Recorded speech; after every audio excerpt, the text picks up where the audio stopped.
Hi friends, ಎಲ್ಲರಿಗೂ ನಮಸ್ಕಾರ. Welcome back to my channel. ಎಲ್ಲರೂ ಹೇಗಿದ್ದೀರಾ? ಇದು ಬಂದು ನಂದು ಶುಕ್ರವಾರ ಮತ್ತು ಶನಿವಾರ ಎರಡೂ ದಿನದ ವ್ಲಾಗ್ ಆಗಿರುತ್ತೆ. ಹಾಗೆಯೇ ಬೆಳಿಗ್ಗೆ ಏನಿರುತ್ತೆ ನನ್ನ ಡೈಲಿ ರೊಟೀನ್ ಹೆಲ್ತಿ ಡ್ರಿಂಕ್ ಕುಡಿಯೋದ್ರ ಮೂಲಕ ನಾನು ಶುರು ಮಾಡ್ತಾ ಇದ್ದೀನಿ. ಹಾಗೆಯೇ ಈ ABC ಐಸ್ ಕ್ಯೂಬ್ನ ನಾನು ಯಾವ ರೀತಿ ಮಾಡಿದೆ, ಹಾಗೆ ಎಷ್ಟು ದಿನ ತನಕ ಸ್ಟೋರ್ ಮಾಡಿ ಇಟ್ಕೋಬೋದು, ಹಾಗೆ ಯಾವ ರೀತಿ ಯೂಸ್ ಮಾಡ್ಬೋದು ಅಂತಲೂ ಕೂಡ ನಾನು ಹಿಂದಿನ ವೀಡಿಯೋದಲ್ಲಿ ನಾನು ಹಾಕಿದ್ದೀನಿ. ಯಾರೆಲ್ಲ ಚೆಕ್ಔಟ್ ಮಾಡಿರೋ ಪ್ಲೀಸ್ ಹೋಗಿ ಚೆಕ್ಔಟ್ ಮಾಡಿ ಅಂತ ಹೇಳ್ತಾ, ಹಾಗೆ ಹಿಂದಿನ ದಿನ ನೈಟ್ ನಾನು ಸ್ವಲ್ಪ ರಾಗಿ ದೋಸೆ ಮಾಡೋದಕ್ಕೆ ಅಂತ ಹೇಳಿಬಿಟ್ಟು ನಾನು ಸ್ವಲ್ಪ ಉದ್ದಿನಬೇಳೆ ಸ್ವಲ್ಪ ಹೆಸರುಬೇಳೆನ ನೆನೆಸಿ ಇಟ್ಟಿದ್ದೆ. ಸೊ ನೈಟು ಹಾಗೆಯೇ ಕೂಡ ರಾಗಿ ಹಿಟ್ಟನ್ನೆಲ್ಲ ರುಬ್ಬಿ ಇಟ್ಕೊಂಡಿದ್ದೆ ಫರ್ಮೆಂಟೇಷನ್ ಬರಲಿ ಅಂತ ಹೇಳಿ. ನಾನು ನೈಟ್ ಏನು ಸೋಡಾ ಉಪ್ಪು ಅದೇನು ಕೂಡ ಮಿಕ್ಸ್ ಮಾಡಲ್ಲ, ಜಸ್ಟು ರುಬ್ಬಿ ಮಿಕ್ಸ್ ಮಾಡಿ ಇಟ್ಕೊಂಡಿರ್ತೀನಿ. ಹಾಗೆ ಇದಕ್ಕೆ ಸ್ವಲ್ಪ ಒಂದು ಚಿಕ್ಕದಾಗಿರುವಂಥ ಈರುಳ್ಳಿ ಮತ್ತು ಹಸಿಮೆಣಸಿನಕಾಯಿ, ಕಡಲೆಬೇಳೆ, ಕರಿಬೇವು, ಕೊತ್ತಂಬರಿ ಸೊಪ್ಪನ್ನೆಲ್ಲ ಹಾಕಿ ಚಿಕ್ಕದಾಗಿಯೇ ಒಗ್ಗರಣೆನ ಹಾಕ್ಕೊಂಡು ಇದಕ್ಕೆ ಮಿಕ್ಸ್ ಮಾಡಿ, ನಂತರ ಇದಕ್ಕೆ ಸ್ವಲ್ಪ ರುಚಿಗೆ ತಕ್ಕಷ್ಟು ಉಪ್ಪು, ಹಾಗೆಯೇ ಸ್ವಲ್ಪ ಬೇಕು ಅಂತ ಹೇಳಿದ್ರೆ ಆಪ್ಷನಲ್ಲು ಸೋಡಾ ಹಾಕೋಬೋದು. ಇಲ್ಲ ಅಂದರೆ ಈಗ ಹೇಗಿದ್ರು ಸಮ್ಮರ್ ಅಲ್ವಾ, ತುಂಬಾ ಅದೇ ಫರ್ಮೆಂಟೇಷನ್ ಬಂದಿರುತ್ತೆ, ನೋಡ್ತಿರ್ಬೋದು ತುಂಬಾ ಆಗಲೇ ಉಬ್ಬು ಬಂದಿದೆ ಸ್ವಲ್ಪ ಹಿಟ್ಟು ಕೂಡ. ಈ ಥರ ಇದ್ದರೆ ನಾವು ಸೋಡಾ ಬಳಸೋ ಅವಶ್ಯಕತೆ ಏನಿರಲ್ಲ. ಬೇಗ ಮಾಡ್ಕೊಳ್ಳೋದಾದರೆ ಸ್ವಲ್ಪ ಚಳಿಗಾಲದಲ್ಲಿ ಸೋಡಾ ಬೇಕಾಗುತ್ತೆ, ಯೂಸ್ ಆಗುತ್ತೆ. ಸಮ್ಮರ್ ಅಲ್ವಾ, ಇವಾಗೇನು ಸೋಡಾ ಬಳಸೋ ಅವಶ್ಯಕತೆ ಇಲ್ಲ. ಒಂದು 2 ಅವರ್ ಹಾಕಿಬಿಟ್ರೆ ಅದೇ ಉಬ್ಬಿ ಎಲ್ಲ ಫುಲ್ ಹುಳಿ ಹುಳಿ ಆಗಿಬಿಟ್ಟಿರುತ್ತೆ. ಸೊ ಹಾಗಾಗಿ ಸೋಡಾನ ಸ್ಕಿಪ್ ಮಾಡೋದು ಒಳ್ಳೆಯದು ಅಂತ ಅಂದ್ಕೊತೀನಿ ನನ್ನ ಪ್ರಕಾರ. ಇನ್ನು ಇದನ್ನೆಲ್ಲ ರೆಡಿ ಮಾಡಿಟ್ಟೆ. ಸ್ವಲ್ಪ ಹುಡುಗರು ಕೂಡ ಎಬ್ಸಿದ್ದೆ ಓದ್ಕೊಳ್ಳೋದಕ್ಕೆ ಅಂತ ಹೇಳಿ. ಹೇಗಿದ್ರು ಇವಾಗ ಎಕ್ಸಾಮ್ ಸ್ಟಾರ್ಟ್ ಆಗಿದೆ ಅಲ್ವಾ, ಹಾಗಾಗಿ ಸ್ವಲ್ಪ ಮಾರ್ನಿಂಗ್ ಓದಿದ್ರೆ ಸ್ವಲ್ಪ ತಲೆಯಲ್ಲಿ ಇರುತ್ತೆ, ಹಾಗೆ ಮರೆಯಲ್ಲ, ಸ್ವಲ್ಪ ಅವ್ರ ಮೈಂಡ್ ಕೂಡ ಫ್ರೆಶ್ ಆಗಿರುತ್ತೆ ಎಕ್ಸಾಮ್ಗೆ ಹೋಗೋದಕ್ಕೆ ಅಂತ ಹೇಳಿ. ಇನ್ನು ಇವ್ರನ್ನ ನಾನು ನಾರ್ಮಲ್ ಡೇಸಲ್ಲೆಲ್ಲ ಒಂದು ಹಾಫ್ ಆನ್ ಅವರ್ ಅಂತ ಎಬ್ಸಿ ರೆಡಿ ಮಾಡಿ ಕಳಿಸೋದಷ್ಟೇ. ಸೊ ಇವಾಗ ಸ್ವಲ್ಪ ಬೇಗನೆ ಎಬ್ಬಿಸ್ತಾ ಇದ್ದೀನಿ, ಅವ್ರಿಗೂ ಸ್ವಲ್ಪ ರೂಢಿ ಆಗಲಿ ಅಂತ ಹೇಳಿ. ಹಾಗೆ ನೈಟ್ ಕೂಡ ಸ್ವಲ್ಪ ಬೇಗ ಮಲಗಿಸೋದಕ್ಕೆ ಟ್ರೈ ಮಾಡ್ತಾ ಇದ್ದೀನಿ. ಬೆಳಿಗ್ಗೆ ಎದ್ದು ಸ್ವಲ್ಪ ಫ್ರೆಶ್ ಆಗಿರ್ತಾರೆ, ಮೈಂಡ್ ಕೂಡ ರಿಲ್ಯಾಕ್ಸ್ ಆಗಿರುತ್ತೆ ಅಂತ ಹೇಳಿ. ಇನ್ನು ಹೊರಗಡೆ ಬಂದು ನೋಡಿದ್ರಂತೂ ಸೂರ್ಯ ಆವಾಗಲೇ ನೆತ್ತಿ ಮೇಲೆ ಬಂದುಬಿಟ್ಟಿದ್ದ. ಒಂದೊಂದು ಟೈಮೆಲ್ಲ ಬೆಳಕೆ ಆಗಿರಲ್ಲ, ಫುಲ್ಲು ಮೋಡ ಕವಿದ ವಾತಾವರಣ ಆ ರೀತಿ ಇದ್ಬಿಡುತ್ತೆ. ಇವಾಗಂತೂ ಆವಾಗಲೇ ಫುಲ್ಲು ಒಂದು 8-9 ಗಂಟೆಗೇ ಸೂರ್ಯ ನೆತ್ತಿ ಮೇಲೆ ಬಂದುಬಿಡ್ತಾನೆ. ಸೊ ಹಾಗೆ ಸೂರ್ಯನ ಕಿರಣಗಳು ಕೂಡ ಮನೆ ಮುಂಭಾಗಿಲಿಗೆ ಬೀಳ್ತಾ ಇತ್ತು.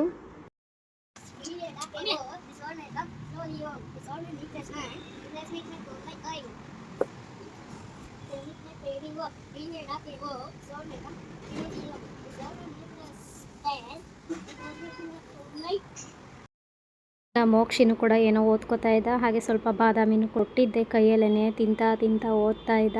ಇನ್ನು ನಾನು ಸ್ವಲ್ಪ ಬಿಸಿ ಬಿಸಿಯಾಗಿ ಗರಿಗರಿಯಾಗಿ ರಾಗಿ ದೋಸೆ ಹಾಕೋಣ ಅಂತ ಹೇಳಿಬಿಟ್ಟು ಬಂದು ಹಾಕ್ತಾಯಿದ್ದೀನಿ.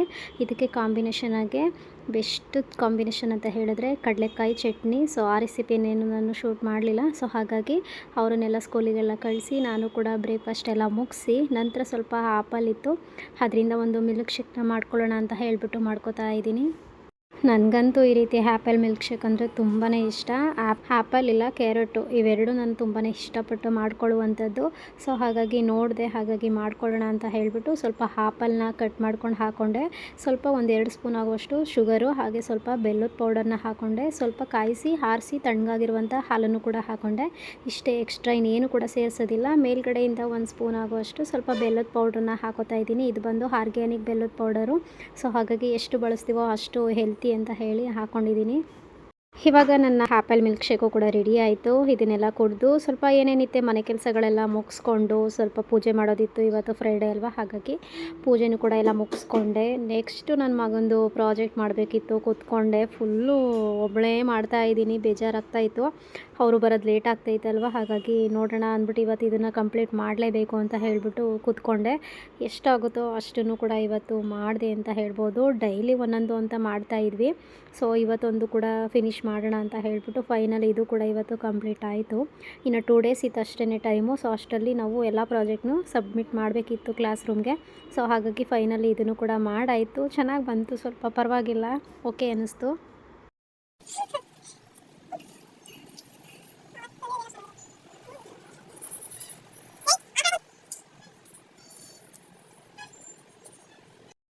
ಇನ್ನು ಈವ್ನಿಂಗ್ ಕೂಡ ಹಾಗೆ ಹೋಯಿತು. ಹಾಗೆ ಸ್ವಲ್ಪ ಈಗ ಹೇಗಿದ್ರು ಹಲಸಿನ ಸೀಸನ್ ಅಲ್ವಾ, ಹಾಗಾಗಿ ಹೊರಗಡೆಯಿಂದ ನವೀನ ಹಲಸಿನೇನೋ ತೊಗೊಬಂದಿದ್ರು. ಅದನ್ನು ಕೊಯ್ದುಬಿಟ್ಟು ಸ್ವಲ್ಪ ಎಲ್ಲರಿಗೂ ಬಿಡಿಸಿ ಕೊಡ್ತಾಯಿದ್ರು.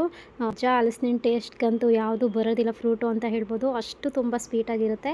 ಅದರಲ್ಲೂ ಈ ಹಣ್ಣಂತೂ ತುಂಬಾ ಸ್ವಲ್ಪ ಮೆತ್ತೆ ಆಗ್ಬಿಟ್ಟಿತ್ತು. ಸ್ವಲ್ಪ ಹಣ್ಣು ಜಾಸ್ತಿ ಆಗಿದ್ದರಿಂದ ಮೆತ್ತೆ ಆಗ್ತಾಯಿತ್ತು. ಆದರೂ ಈ ಹಣ್ಣಿನ ಸ್ವೀಟ್ ಅಂತೂ ತುಂಬ ಮಸ್ತಾಗಿತ್ತು ಅಂತ ಹೇಳ್ಬೋದು. ಇನ್ನು ನೆಕ್ಸ್ಟ್ ಬಂದು ಇದು ಇನ್ನು ಸ್ವಲ್ಪ ಪ್ರಾಜೆಕ್ಟ್ಗಳೆಲ್ಲ ಪೆಂಡಿಂಗ್ ಇತ್ತು, ಅದಕ್ಕೆ ರಿಶುನೇ ಬೇಕಿತ್ತು. ಸೊ ಹಾಗಾಗಿ ವೆಯ್ಟ್ ಮಾಡ್ತಾಯಿದ್ದೆ ಅವನು ಕೂಡ ಬರಲಿ ಅಂತ ಹೇಳಿಬಿಟ್ಟು. ಸೊ ಇದೆಲ್ಲ ಸ್ವಲ್ಪ ಪೇಂಟಿಂಗ್ದೆಲ್ಲ ಮಾಡೋದೇನೋ ಸ್ವಲ್ಪ ನ್ಯಾಷನಲ್ ಸಿಂಬಲ್ಸ್ದು ಏನೋ ಎಲ್ಲ ಫುಲ್ಲು ಪೇಂಟ್ ಮಾಡಬೇಕಿತ್ತು. ಟ್ರೀಸು ಮತ್ತು ಅನಿಮಲ್ಸು, ಫ್ರೂಟ್ಸು ಮತ್ತು ಫ್ಲವರು, ಈ ರೀತಿ ಬರ್ಡು ಈ ಥರ ಎಲ್ಲ ಮಾಡಬೇಕಿತ್ತು. ಸೊ ಹಾಗಾಗಿ ಅದನ್ನು ಮಾಡಿ ಮುಗಿಸ್ಬಿಡೋಣ ಇವತ್ತೇನೆ ಅಂತ ಹೇಳಿಬಿಟ್ಟು ಕೂತ್ಕೊಂಡ್ವಿ. ತುಂಬಾ ಲೇಟ್ ಆಗಿಬಿಡ್ತು ಇದನ್ನೆಲ್ಲ ಮಾಡಿ ಮುಗಿಸೋದ್ರೊಳಗಡೆ. ನನಗಂತೂ ಅವತ್ತಿಂದ ಪ್ರಾಜೆಕ್ಟ್ ಮಾಡೋಕ್ಕೆ ಯಾವಾಗ ಸ್ಟಾರ್ಟ್ ಮಾಡಿದೆ ಆವಾಗಿಂದ ಫುಲ್ಲು ಬ್ಯಾಕ್ ಪೇನ್ ಬಂದುಬಿಟ್ಟಿದೆ ಅಂತಲೇ ಹೇಳ್ಬೋದು, ಒಂದೇ ಕಡೆ ಕೂತು. ಹಾಗೆಯೇ ಇದನ್ನೆಲ್ಲ ಸ್ವಲ್ಪ ರಿಶು ಕೈಯಲ್ಲೇ ಪೇಂಟಿಂಗ್ ಎಲ್ಲ ಮಾಡಿ ಆಮೇಲೆ ನಾನು A4 ಶೀಟಿಗೆ ನಾನು ಕೈಯಿಂದ ಹಚ್ಚೆ ಹಾಕ್ಸ್ಕೊಂಡು ಆಮೇಲೆ ಅದನ್ನು ಡ್ರಾ ಮಾಡಬೇಕಿತ್ತು. ತುಂಬಾ ಕಷ್ಟ ಮಕ್ಳುಗಳು ಕರ್ಕೊಂಡು ಈ ರೀತಿ ಕಟ್ಕೊಂಡು ಮಾಡೋದಂತೂ. ಒಂದು ಸಲ ಹಾಕ್ಬಿಟ್ಟು ಪೇಂಟೆಲ್ಲ ಹಾಕೋದು ಒಣಗೋಗ್ಬಿಡ್ತಾಯಿತ್ತು, ಒಂದು ಸೈಡ್ ಹಾಕೋ ಬರ್ತಾ ಇರ್ತಿದೆ, ಇನ್ನೊಂದು ಸೈಡ್ ಒಣಗೋಗ್ಬಿಡ್ತಾಯಿತ್ತು. ನೆಕ್ಸ್ಟ್ ಅದನ್ನು ಹಾಳೆಗೆ ಹಾಕಿದಾಗ ಅಂಟಿಸಿದಾಗ ಅದು ಅಚ್ಚೆ ಬರ್ತಾ ಇರಲಿಲ್ಲ ಸರಿಯಾಗಿ, ಮತ್ತೆ ಮಾಡೋದು ಮತ್ತೆ ಹಾಕೋದು ಈ ರೀತಿ ಆಗ್ತಾಯಿತ್ತು. ಡಬಲ್ ಕೆಲಸ ಆಯಿತು ಅಂತಲೇ ಹೇಳ್ಬೋದು. ಟೋಟಲಿ ಒಂದು 6 ಪ್ರಾಜೆಕ್ಟ್ ಏನೋ ಇತ್ತು. ಸೊ ನಾನೇನು ಮಾಡಿದೆ ಅಂದರೆ ಫಸ್ಟು ನನಗೆ ಯಾವುದು ಈಸಿ ಇರುತ್ತೋ ಅದನ್ನು ನಾನು ಮಾಡ್ಕೊತಾ ಬಂದೆ. ಈಸಿದೆಲ್ಲ ಫಸ್ಟು ಫಿನಿಷ್ ಮಾಡಿದೆ. ನೆಕ್ಸ್ಟು ಸ್ವಲ್ಪ ನನಗೆ ಟಫ್ ಅನಿಸಿದ್ನ ಸ್ವಲ್ಪ ನಿಧಾನವಾಗಿಯೇ ಟೈಮ್ ತೊಗೊಂಡು ಮಾಡಿದ್ದು. ಹಾಗೆಯೇ ಇದು ಬಂದು ವಾಟರ್ ಸೈಕಲ್ ಕ್ರಾಫ್ಟ್ ಇದನ್ನು ಹಾಗೆಯೇ ಸ್ವಲ್ಪ ಟೈಮ್ ತೊಗೊಂಡು ನಿಧಾನವಾಗಿಯೇ ಕೊನೆಯದಾಗೆ ಮಾಡಿರುವಂಥದ್ದು. ಹಾಗೆ ತುಂಬ ನೋಡೋದಕ್ಕೂ ಅಟ್ರ್ಯಾಕ್ಟಿವ್ ಆಗಿ ಕಾಣಿಸ್ತಾ ಇತ್ತು, ಒಂಥರ ಜಂಗಲ್ ಥರನೇ ನನಗೆ ಅನ್ನಿಸ್ತಾ ಇತ್ತು. ತುಂಬ ಖುಷಿ ಆಯಿತು, ಒಂಥರ ಪ್ರೌಡ್ ಫೀಲ್ ಆಗುತ್ತೆ ನಮಗೇನೆ ಈ ರೀತಿ ಹೊಸದಾಗಿ ಏನಾದರೂ ಮಾಡ್ತಾಯಿದ್ದು ಕಲಿತಾ ಇದ್ದರೆ. ಏನಕ್ಕಂದರೆ ನಮ್ಗೆ ಯಾವುದೇ ರೀತಿ ಟ್ರಯಲ್ ಆಗಲಿ ಏನೂ ಇರೋದಿಲ್ಲ, ಜಸ್ಟ್ ಅವ್ರನ್ನ ನಮ್ಗೆ ಯಾವುದನ್ನು ನಮಗೆ ಕಳಿಸಿರ್ತಾರೋ ಫೋನಲ್ಲಿ ಅದನ್ನು ನೋಡಿಕೊಂಡು ನಾವು ಡ್ರಾ ಮಾಡುವಂಥದ್ದು, ಪೇಂಟ್ ಮಾಡುವಂಥದ್ದು ಅಥವಾ ಕ್ರಾಫ್ಟ್ ವರ್ಕ್ ಈ ರೀತಿ ಮಾಡುವಂಥದ್ದು. ಒಂಥರ ನಾವು ಓದುವಾಗ ಬರೀವಾಗ ನಾವು ಈ ರೀತಿ ಮಾಡಿದ್ದೇ ಇಲ್ಲ. ಇವಾಗ ಫೋನ್ ನೋಡಿಕೊಂಡು ಅಲ್ಲೇ ಮಾಡಬೇಕು ಅಂತಂದಾಗ ಸ್ವಲ್ಪ ಕಷ್ಟ ಆಗುತ್ತೆ, ಹಾಗೆಯೇ ತುಂಬ ಒಂದು ರೀತಿ ಖುಷಿ ಇರುತ್ತೆ ಅಂತ ಹೇಳ್ಬೋದು. ಇನ್ನು ಅದನ್ನೆಲ್ಲ ಮಾಡಿ ಎತ್ತಿಟ್ಟಾದಮೇಲೆ ನಾನು ವ್ಲಾಗ್ನ ಕಂಟಿನ್ಯೂ ಮಾಡಿಲ್ಲ, ಹಾಗೆ ಎಂಡ್ ಕೂಡ ಮಾಡಿಲ್ಲ. ಹಾಗೆಯೇ ಇದು ಬಂದು ಸ್ಯಾಟರ್ಡೆ ಮಾರ್ನಿಂಗ್ ಸ್ವಲ್ಪ ಬ್ರೇಕ್ಫಾಸ್ಟ್ಗೆ ಏನಾದರೂ ಮಾಡ್ಕೊಳ್ಳೋಣ ಅಂತ ಸ್ವಲ್ಪ ವಾಂಗಿಬಾತ್ ಗೊಜ್ಜು ಮತ್ತು ರೈಸ್ ಮಾಡೋಣ ಅಂತ ಎಲ್ಲ ಕೂಡ ರೆಡಿ ಮಾಡ್ಕೊಂಡಿದ್ದೀನಿ.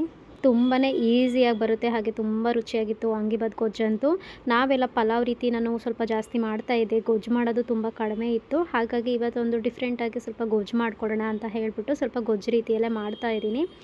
ಇನ್ನು ವಾಂಗಿಬಾತ್ ಗೊಜ್ಜು ಮಾಡ್ಕೊಳ್ಳೋದಕ್ಕೆ ಇಲ್ಲಿ ಒಂದು ಬಾಣಲಿನ ಇಟ್ಕೊಂಡಿದ್ದೀನಿ. ಸ್ವಲ್ಪ ಎಣ್ಣೆ ಮತ್ತು ಸ್ವಲ್ಪ ತುಪ್ಪನ ಹಾಕ್ಕೊಂಡಿದ್ದೀನಿ. ಇವೆರಡು ಕಾದ ನಂತರ ಸ್ವಲ್ಪ ಕಡಲೆಬೇಳೆ ಉದ್ದಿನಬೇಳೆನೂ ಕೂಡ ಹಾಕ್ಕೊಂಡು ಹುರ್ಕೋತಾ ಇದ್ದೀನಿ. ಹಾಗೆ ಸ್ವಲ್ಪ ಕರಿಬೇವು, ಸ್ವಲ್ಪ ಒಣಮೆಣ್ಸಿಕಾಯಿ, ಸ್ವಲ್ಪ ಬೆಡಗೆ ಮೆಣಸಿಕಾಯಿ, ಹಾಗೆಯೇ ಸ್ವಲ್ಪ ಸಾಸಿವೆನೂ ಕೂಡ ಹಾಕ್ಕೊಂಡು ಸ್ವಲ್ಪ ಚಿಟಪಟ ಅಂತ ಸಿಡಿದ ನಂತರ ಒಂದು ಅರ್ಧ ಕಪ್ ಆಗೋಷ್ಟು ಉದ್ದಗೆ ಹಚ್ಚಿರುವಂಥ ಈರುಳ್ಳಿನೂ ಕೂಡ ಹಾಕೋತಾ ಇದ್ದೀನಿ. ಅರ್ಧ ಕಪ್ಪು ಇಲ್ಲ 1 ಕಪ್ ಆಗೋಷ್ಟು ಕೂಡ ಈರುಳ್ಳಿನ ಸೇರಿಸ್ಕೋಬೋದು.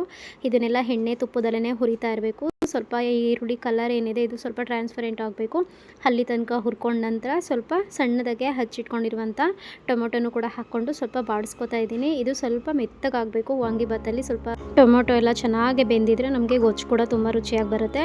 ಹಾಗೆಯೇ ಇಲ್ಲಿ ಒಂದು ಸೈಡಲ್ಲಿ ನಾನು ಉದ್ದಗೆ ಇದು ಬರುತ್ತಲ್ಲ, ಉದ್ದ ಬದನೆಕಾಯಿ ಬರುತ್ತಲ್ಲ ಅದನ್ನು ತೊಗೊಂಡಿದ್ದೀನಿ. ಸ್ವಲ್ಪ ಸಣ್ಣದಾಗೆ ಉದ್ದವಾಗೇ 1 ಇಂಚಷ್ಟು ನಾನು ಕಟ್ ಮಾಡಿ ಇಟ್ಕೊಂಡಿದ್ದೆ. ಇದನ್ನು ಸ್ವಲ್ಪ ನೀರಲ್ಲಿ ಹಾಕೋಡ್ಬೇಕು. ನಾನು ಮಾಡೋ ತನಕ ನೀರಿಂದ ತೆಗೆಯೋದಿಲ್ಲ. ಬದನೆಕಾಯಿ ಏನಿದೆ ಇದನ್ನು ಸ್ವಲ್ಪ ಬದನೆಕಾಯಿ ಎಲ್ಲ ನೀರೊಳಗಡೆ ಹಾಕ್ಕೊಂಡಿದ್ರೆ ಏನಾಗುತ್ತೆ, ಸ್ವಲ್ಪ ಫ್ರೆಶ್ ಆಗಿರುತ್ತೆ, ಗ್ರೀನಾಗೇ ಇರುತ್ತೆ. ಸ್ವಲ್ಪ ಕಪ್ಪು ಆಗೋದು ಆ ಥರ ಕಲರ್ ಚೇಂಜ್ ಆಗೋದೇನು ನಮ್ಗೆ ಆಗೋದಿಲ್ಲ.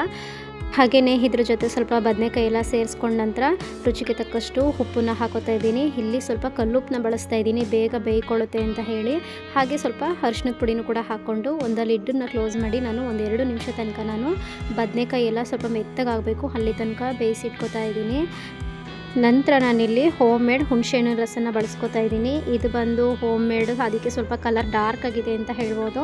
ನಾವು ಹೊರಗಡೆ ಎಲ್ಲ ತೊಗೋತೀವಲ್ಲ ಅದು ಅಷ್ಟು ಕಲರ್ ಇರಲ್ಲ ಹುಣಸೆಹಣ್ಣು. ಇದು ಹೋಮ್ ಮೇಡ್ ಅಂದರೆ ಮರ ಇದ್ದು ಅಲ್ಲೇ ತೊಗೊಂಡು ಅದನ್ನೆಲ್ಲ ಕೆಚ್ಚಿ ಉಂಡೆ ಎಲ್ಲ ಮಾಡಿ ಇಟ್ಕೊತಾರಲ್ಲ ಮನೇಲಿ, ಹುಣಸೆಹಣ್ಣು ಬಿಲ್ಲೆ ಅಂತ ಹೇಳ್ತಾರಲ್ಲ ಆ ರೀತಿ ಇದು. ಸೊ ಊರಿಂದ ತರಿಸ್ಕೊಂಡಿದ್ದೆ, ಅದನ್ನೇ ನಾನು ಯಾವಾಗಲೂ ಬಳಸ್ಕೊಳ್ಳೋದು ಹುಣಸೆಹಣ್ಣನ್ನು. ಆ ಹುಣಸೆಹಣ್ಣು ರಸನೂ ಕೂಡ ಹಾಕೋತಾ ಇದ್ದೀನಿ. ಮೇಯ್ನ್ ಬಂದು ವಾಂಗಿಬಾತ್ಗೆ ಹುಣಸೆಹಣ್ಣು ರಸ ಇರಲೇಬೇಕು. ಈ ಹುಣಸೆಹಣ್ಣು ರಸದಲ್ಲೆಲ್ಲ ಸ್ವಲ್ಪ ಬದನೆಕಾಯಿ ಎಲ್ಲ ಬೆಂದ ನಂತರ ವಾಂಗಿಬಾತ್ ಪೌಡರ್ ಏನಿದೆ ಇದನ್ನು ಮಾಮೂಲಿ ನಾನು ಹೊರಗಡೆಯಿಂದನೇ ತರಿಸ್ಕೊಂಡಿದ್ದೆ, ಅದನ್ನು 1-2 ಸ್ಪೂನ್ ಹಾಕ್ಕೊಂಡೆ. ಹಾಗೆ ನಂದು ಸಾಂಬಾರು ಪೌಡರ್ ಏನಿದೆ ಬೇಳೆ ಸಾರು ಪುಡಿ ಅದನ್ನು ಕೂಡ 1 ಸ್ಪೂನಷ್ಟು ಹಾಕ್ಕೊಂಡಿದ್ದೀನಿ. ಹಾಗೆ ಇದ್ರ ಜೊತೆ 1 ಸ್ಪೂನ್ ಆಗೋಷ್ಟು ಧನಿಯಾ ಪೌಡರ್ನು ಕೂಡ ಹಾಕ್ಕೊಂಡು ಚೆನ್ನಾಗಿ ನಾನು ಬೇಯಿಸ್ಕೊತಾ ಇದ್ದೀನಿ ಮಿಕ್ಸ್ ಮಾಡಿಕೊಂಡು. ನಂತರ ಇಲ್ಲಿ ರುಚಿ ಏನಾದರೂ ಸ್ವಲ್ಪ ಹೆಚ್ಚು ಕಡಿಮೆ ಅಂತ ಅನಿಸಿದ್ರೆ ನಮಗೆ ಈ ಹಂತದಲ್ಲೇ ಸ್ವಲ್ಪ ರುಚಿನ ಹಾಕೋಬೋದು. ಹಾಗೆ ಕೊನೆಯದಾಗೆ ಹಚ್ಚಿಟ್ಕೊಂಡಿರುವಂಥ ಕೊತ್ತಂಬರಿ ಸೊಪ್ಪನ್ನ ಹಾಕೋತಾ ಇದ್ದೀನಿ. ಹಾಗೆ ಮೇಯ್ನ್ ಟೇಸ್ಟ್ ಬಂದು ನಾನಿಲ್ಲಿ ಹಸಿ ಕಡಲೆ ಬೀಜ ಏನಿರುತ್ತೋ ಅದನ್ನೆಲ್ಲ ಹುರಿದು ಸ್ವಲ್ಪ ಸಿಪ್ಪೆ ತೆಗೆದು ಸ್ವಲ್ಪ ಕ್ರಷ್ ಮಾಡ್ಕೊಂಡಿದ್ದೀನಿ. ಸ್ವಲ್ಪ ಏನಂತಾರೆ ಸ್ವಲ್ಪ ಹಂಗೆ ಕುಟಾಣಿಗೆ ಕುಟ್ಕೊಂಡಿದ್ದೀನಿ. ಈ ಕಡೆ ಫುಲ್ಲು ನೈಸ್ ಪೌಡ್ರ್ ಥರನೂ ಅಲ್ಲ, ಈ ಕಡೆ ಸ್ವಲ್ಪ ಕಾಳು ಥರನೂ ಅಲ್ಲ ಬೀಜ, ಅದು ಕಡಲೆ ಬೀಜ. ಆ ರೀತಿ ಒಂದು ಕರೆಕ್ಟಾಗಿ ನಮಗೆ ಮೀಡಿಯಮ್ ಇರೋ ಥರ ನಾನು ಸ್ವಲ್ಪ ತಿನ್ನುವಾಗಲೂ ಸಿಗಬೇಕು ಅದು ಕಡಲೆ ಬೀಜದ್ದು ಏನಿರುತ್ತೆ ಅದು, ಆ ಥರ ನಾನು ಕುಟ್ಟಿಟ್ಕೊಂಡಿದ್ದೆ. ಆ ಕಡಲೆ ಬೀಜದ ಪೌಡರ್ನು ಒಂದು 2 ಸ್ಪೂನು ಸೇರಿಸ್ಕೊಂಡು ಚೆನ್ನಾಗಿ ಮಿಕ್ಸ್ ಮಾಡ್ತಾಯಿದ್ದೀನಿ. ತುಂಬಾ ಚೆನ್ನಾಗಿತ್ತು ವಾಂಗಿಬಾತ್ ಗೊಜ್ಜು ಅಂತೂ, ನನಗಂತೂ ಸಖತ್ ಇಷ್ಟ ಆಯಿತು ಅಂತ ಹೇಳ್ಬೋದು. ನೀವೊಂದು ಸಲ ಇದೇ ರೀತಿ ಟ್ರೈ ಮಾಡಿ ಅಂತ ಹೇಳ್ತಾ, ಹಾಗೆಯೇ ಇನ್ನು ನೆಕ್ಸ್ಟ್ ಬಂದು ಒಂದು ಪಾರ್ಸೆಲ್ ಕೂಡ ಬಂದಿತ್ತು, ಅದನ್ನು ಓಪನ್ ಮಾಡೋಣ ಅಂತ ಹೇಳ್ಬಿಟ್ಟು ಮಾಡ್ತಾಯಿದ್ದೀನಿ. ಇದು ಬಂದು ಫ್ರಿಡ್ಜ್ ಏರ್ ಕಂಟೈನರ್ ಬಾಕ್ಸ್. ಇದು ಸ್ವಲ್ಪ ಸ್ಟೋರೇಜ್ ಮಾಡ್ಕೊಳ್ಳೋಣ ಫ್ರೂಟ್ಸು ವೆಜಿಟೇಬಲ್ಸ್ ಎಲ್ಲ ಅಂತ ಹೇಳಿ ತರಿಸ್ಕೊಂಡಿದ್ದೀನಿ. ನಮ್ಮ ಫ್ರಿಡ್ಜ್ ಅಂತೂ ಎಷ್ಟು ಮೆಸ್ಸಿ ಆಗಿದೆ ಅಂತ ನಾನು ಮುಂದೆ ತೋರಿಸ್ತೀನಿ. ಹಾಗೆಯೇ ಇದು ಬಂದು ಪ್ಯಾಕ್ ಆಫ್ 6 ಇತ್ತು, ನಾನು 8 ಏನೋ ತರಿಸ್ಕೊಂಡಿದ್ದೆ. ಇದು ಬಂದು ಬಾಕ್ಸ್ ಎಲ್ಲ ತುಂಬಾ ಚೆನ್ನಾಗಿದೆ, ಪರ್ಫೆಕ್ಟ್ ಆಗಿದೆ. ಹಾಗೆ ತುಂಬ ಏರ್ ಕಂಟೈನರ್ ಅಂತ ಹೇಳ್ಬೋದು. ಯಾವುದೇ ರೀತಿ ಒಂದು ಡ್ರಾಪು ಕೂಡ ನೀರು ಒಳಗಡೆ ಹೋಗಲ್ಲ, ಫ್ರೂಟ್ಸ್ ಮೇಲಾಗಲಿ ವೆಜಿಟೇಬಲ್ ಮೇಲಾಗಲಿ. ಹಾಗಾಗಿ ತರಿಸ್ಕೊಂಡಿದ್ದೀನಿ. ಹಾಗೆ ಇದನ್ನು ಸ್ವಲ್ಪ ಹಿಂದಿನ ದಿನದಲ್ಲೇ ನಾನು ತರಿಸ್ಕೋಬೇಕು ಅಂತ ಅಂದ್ಕೊಂಡೆ. ಸೊ ನನ್ನ ಹತ್ರನೇ ಸ್ವಲ್ಪ ಬೇಜಾನ್ ಪ್ಲಾಸ್ಟಿಕ್ ಬಾಕ್ಸ್ಗಳೆಲ್ಲ ಆಲ್ರೆಡಿ ಇತ್ತು, ಹಾಗಾಗಿ ಅದನ್ನು ಯೂಸ್ ಮಾಡ್ಕೊತಾ ಇದ್ದೆ. ಹಾಗಾಗಿ ಇವಾಗ ಸ್ವಲ್ಪ ಫ್ರಿಡ್ಜನ್ನೆಲ್ಲ ಸ್ವಲ್ಪ ಆರ್ಗನೈಸ್ ಮಾಡ್ಕೊಳ್ಳೋಣ ಅಂತ ಹೇಳ್ಬಿಟ್ಟು ಸ್ವಲ್ಪ ನನಗೆ ಬೇಕಾದ ಪ್ರಾಡಕ್ಟ್ಗಳೆಲ್ಲ ನಾನು ತರಿಸ್ಕೊಂಡಿದ್ದೀನಿ. ಇದು ಬಂದು ನನಗಂತೂ ತುಂಬಾ ಇಷ್ಟ ಆಯಿತು ಅಂತ ಹೇಳ್ಬೋದು. ಹಾಗೆಯೇ ಇದು ಬಂದು ಫ್ಲಿಪ್ಕಾರ್ಟ್, ಮೀಶೋ, ಅಮೆಝಾನ್ ಎಲ್ಲ ಆನ್ಲೈನಲ್ಲೂ ಕೂಡ ಅವೈಲಬಲ್ ಇದೆ ಅಂತ ಹೇಳ್ಬೋದು. ಹಾಗೆಯೇ ಯಾರಿಗಾದರೂ ಇದರ ಲಿಂಕ್ ಬೇಕಿದ್ದರೆ ನನಗೆ ಕಮೆಂಟ್ ಮಾಡಿ ತಿಳಿಸಿ, ನಾನು ನನ್ನ ಡಿಸ್ಕ್ರಿಪ್ಷನ್ನಲ್ಲಿ ನಾನು ಲಿಂಕ್ನ ಹಾಕಿರ್ತೀನಿ. ಜೊತೆಗೆ ಈ ವಿಡಿಯೋನ ಅದಕ್ಕೋಸ್ಕರನೇ ಅಂತಲೇ ನಾನು ಮಾಡಿಕೊಂಡೆ, ಸ್ವಲ್ಪ ಯಾರಿಗಾದರೂ ಯೂಸ್ಫುಲ್ ಆಗ್ಬೋದೇನೋ ಅಂತ ಹೇಳ್ಬಿಟ್ಟು. ಯೂಸ್ ಆಗುವಂಥವ್ರು ನನಗೆ ಕಮೆಂಟ್ ಸೆಕ್ಷನಲ್ಲಿ ಕಮೆಂಟ್ ಮಾಡಿ ಅಂತ ಹೇಳ್ತಾ, ನೆಕ್ಸ್ಟ್ ಬಂದು ನಾನು ಇದನ್ನೆಲ್ಲ ಸ್ವಲ್ಪ ಕ್ಲೀನ್ ಮಾಡಿ ತೊಳೆದು ಇಟ್ಕೊಂಡಿದ್ದೆ. ಸ್ವಲ್ಪ ಎಲ್ಲನೂ ಕ್ಲೀನ್ ಮಾಡಿ ಇಟ್ಕೊಂಡ್ರೆ ಸ್ವಲ್ಪ ಡ್ರೈ ಆಗಿರುತ್ತೆ, ಆಮೇಲೆ ನಾನು ಫ್ರಿಜ್ಗೆ ಆರ್ಗನೈಸ್ ಮಾಡ್ಕೋಬೋದು ಅಂತ ಹೇಳ್ಬಿಟ್ಟು ಎಲ್ಲನೂ ಕೂಡ ರೆಡಿ ಮಾಡಿ ಇಟ್ಕೊಂಡೆ. ಹಾಗೆಯೇ ನೈಟ್ ಎಲ್ಲನೂ ಜೋಡಿಸೇ ಬಿಡೋಣ ಅಂತ ಹೇಳ್ಬಿಟ್ಟು ಕೂಡ ತೊಗೊಂಡ್ವಿ ರಿಶು ನಾನು.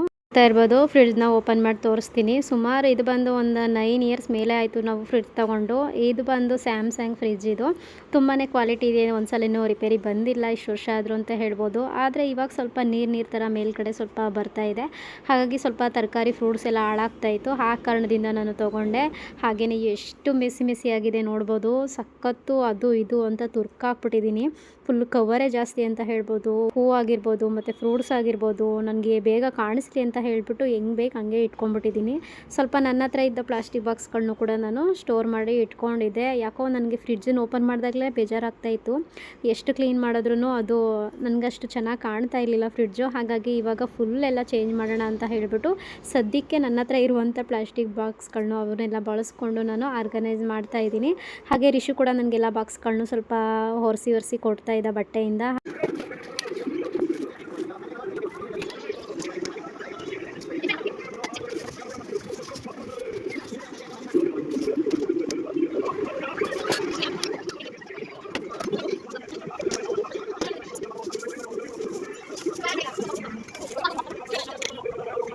ಫೈನಲಿ ಎಲ್ಲ ಕ್ಲೀನ್ ಮಾಡಿ ಆರ್ಗನೈಸ್ ಮಾಡಿದ್ದಾಯಿತು. ಇವಾಗಂತೂ ಒಂಥರ ಸಮಾಧಾನ ಆಗ್ತಾಯಿತ್ತು ನನಗೆ. ಯಾವ್ಯಾವ್ದು ಎಲ್ಲೆಲ್ಲಿ ಬೇಕೋ ಅಲ್ಲೆಲ್ಲ ಇಟ್ಟಿದ್ದೆ, ಸೊ ಈಸಿಯಾಗಿ ನಾನು ತೊಗೋಬೋದಿತ್ತು. ಕವರ್ ಇದ್ದಿದ್ದರಿಂದ ಸ್ವಲ್ಪ ಆಗ್ತಾ ಇರಲಿಲ್ಲ, ಹಾಗೂ ಅಲ್ಲೋ ಇಲ್ಲೋ ಒಂದೊಂದು ಕವರ್ಗಳು ಇರ್ತಾಯಿದ್ವು. ಏನು ಮಾಡೋಕ್ಕಾಗಲ್ಲ, ಫುಲ್ ಎಲ್ಲ ಬಾಕ್ಸಲ್ಲೇ ಇಡ್ತೀವಿ ಅಂತ ಹೇಳೋಕ್ಕಾಗಲ್ಲ. ಅದು ಇದು ಏನಾದರೂ ನಾನು ಕವರಲ್ಲಿ ಇಟ್ಟಿರ್ತೀನಿ ಸಾಮಾನ್ಯವಾಗಿ. ಇವಾಗ ಬಂದು ಆಲ್ಮೋಸ್ಟ್ ನಾನೆಲ್ಲ ಕೂಡ ಬಾಕ್ಸೆಲ್ಲ ಇಟ್ಕೊಂಡಿದ್ದೀನಿ. ಸ್ವಲ್ಪ ತರಕಾರಿಗಳು, ಫ್ರೂಟ್ಸ್ಗಳು, ಹಾಗೆ ಈ ಕಡೆ ಸೈಡೆಲ್ಲ ಸ್ವಲ್ಪ ಉಪ್ಪಿನಕಾಯಿ ಮತ್ತು ಡೇಟ್ಸು, ಕಸ್ತೂರಿ ಮೇಥಿ ಈ ಥರ ಎಲ್ಲ ಫುಲ್ಲು ಆ ಕಡೆ ಈ ಕಡೆ ಅದೊಂದು ಇದೊಂದು ಇಟ್ಟಿದ್ದೀನಿ.